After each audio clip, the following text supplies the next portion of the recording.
Jadi di kehamilan yang trimester pertama itu memang dinilai sangat penting, dikarenakan di situ akan terjadi pembentukan organ, kemudian perkembangan kehamilannya, juga masalah-masalah yang menyertainya. Misalnya ada kehamilan yang dinamakan kehamilan kosong. Itu kita bisa deteksi saat kehamilan itu memasuki usia 8 minggu. Atau kehamilan itu bisa letaknya bukan di dalam rahim atau namanya kehamilan ektopik yang paling sering di saluran telurnya. Itu juga kita bisa deteksi lebih awal kalau pemeriksaannya dilakukan lebih dini, yaitu sekitar usia 5 atau 6 minggu. Selain itu juga ada namanya kehamilan mola atau hamil anggur.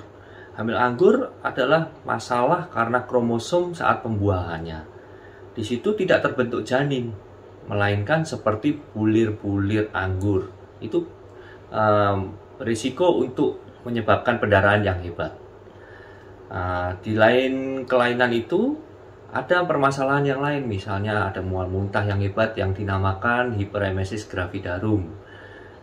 Kalau tidak dilakukan penanganan yang tepat, akan bisa menyebabkan pasien itu mengalami dehidrasi sehingga perkembangan kehamilan itu bisa terhambat.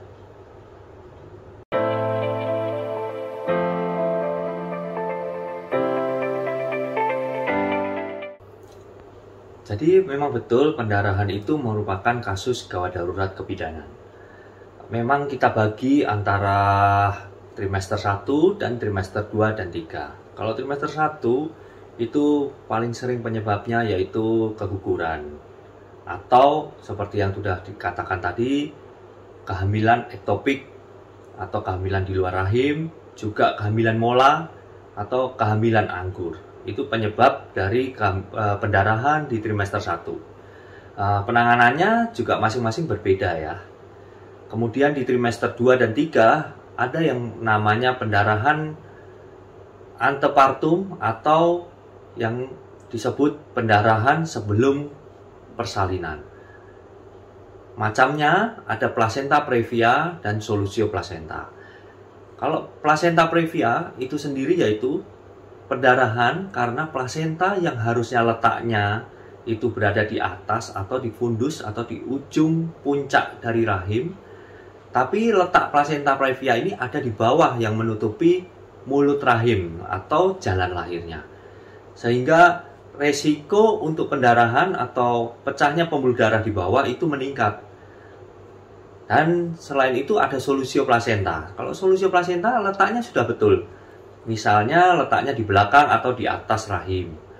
Tetapi ternyata ada pendarahan di tengah-tengahnya. Jadi plasentanya sebagian lepas. Kalau lepas, resikonya akan ada terjadi pendarahan, pasien akan merasakan nyeri yang hebat. Yang itu bisa sampai menyebabkan kematian ke ibu dan bayinya.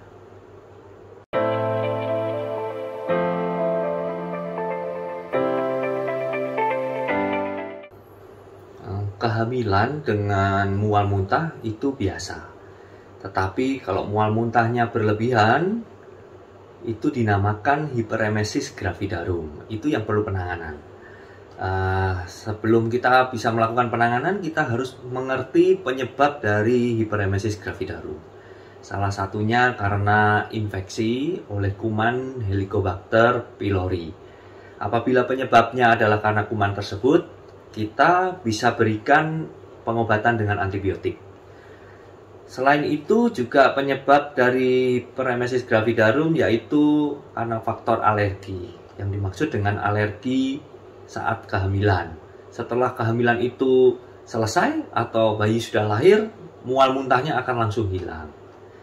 Kemudian selain kedua hal tersebut juga bisa disebabkan karena kehamilan yang pertama kali itu rasionya dibandingkan untuk kehamilan dengan kedua dan ketiga itu lebih besar di kehamilan pertama untuk mengalami hiperemesis gravidarum.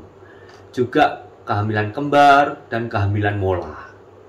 Nah, untuk penanganan masing-masing kita bisa memberikan pengobatan anti mual, kemudian penenang dan juga istirahat. Pastikan perjalanan medismu tanpa repot bersama Somek. Banyaknya syarat untuk berobat ke Singapura ataupun Malaysia membuat repot selama pandemi ini. Selama 12 tahun, Somek didukung SOS Ambulans Udara melayani pasien untuk berobat ke Singapura dan Malaysia. Somek mencarikan dokter spesialis sesuai dengan keluhan kamu. Somek juga akan membantu proses perizinan ke Singapura dan Malaysia. So, tunggu apa lagi? Hubungi tim Somek untuk perjalanan medismu.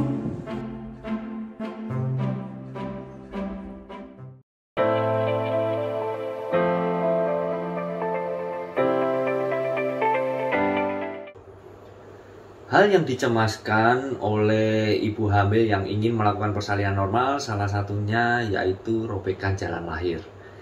Robekan jalan lahir disebut juga robekan perineum. Padahal tidak semua persalinan itu akan mengalami robekan jalan lahir. Beberapa faktor bisa menyebabkan itu. Salah satunya elastisitas dari perineum itu sendiri atau jalan lahirnya. Untuk elastisitas tersebut kita bisa melatihnya dengan pijatan perineum, bisa dengan senam Kegel atau yoga, atau dilakukan dengan fisioterapi. Selain itu juga yang mempengaruhi supaya perineum itu utuh atau tidak ada robekan itu bisa karena kehamilan yang sudah pernah dilewati oleh bayi, sehingga kehamilan yang pertama dibandingkan dengan kehamilan yang kedua atau berikutnya, resiko untuk robekannya itu lebih besar di kehamilan yang pertama.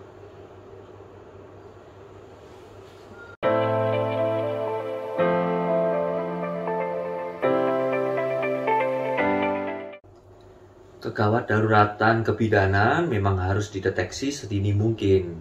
Jadi kami semua harus memberikan edukasi kepada ibu-ibu hamil supaya mengerti dan menyadari kalau kasusnya tersebut termasuk kegawat daruratan atau tidak. Salah satu penyebabnya yaitu pendarahan. Pendarahan bisa dialami saat kehamilan atau saat proses persalinannya. Kemudian juga ketuban pecah sebelum waktunya atau yang dinamakan ketuban pecah dini. Selain itu juga ada peningkatan tekanan darah disertai dengan bengkak-bengkak kaki. Biasanya tensinya sampai 160/90. Itu yang dinamakan preeklamsi yang bisa menyebabkan kejang atau eklamsia. Kemudian saat proses persalinan ada resiko untuk terjadinya robekan rahim yang dinamakan ruptur uteri. Itu kasus yang sangat emergensi dan harus membutuhkan penanganan yang sangat cepat.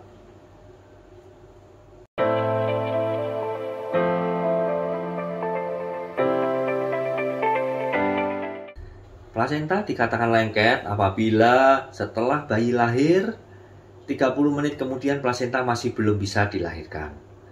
Penyebab-penyebab salah satunya yaitu persalinan itu terjadi sebelum waktunya atau masih prematur. Misalnya di usia 30 minggu ternyata bayi harus lahir prematur sehingga plasentanya masih lengket sekali.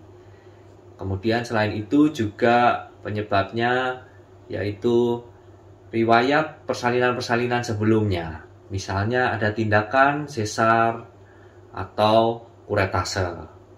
Kemudian juga bisa disebabkan karena proses pemberian uterotonika atau obat-obatan yang menyebabkan kontraksi rahim yang terlalu dini, sehingga mulut rahim lebih cepat menutup, jadi plasentanya tidak bisa keluar.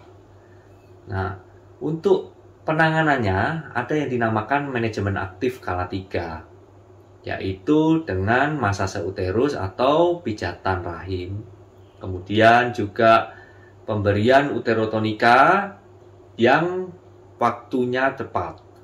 Selain itu juga penarikan tali pusat terkendali. Maksudnya terkendali yaitu kita tarik tali pusatnya tidak terlalu kencang juga tidak terlalu pelan. Sehingga memudahkan plasenta itu lahir sesuai dengan waktunya. Apabila manajemen kala 3 itu masih belum berhasil, ada kalanya kita memerlukan tindakan lain, yaitu dengan proses kuretase. Jangan lupa like dan subscribe.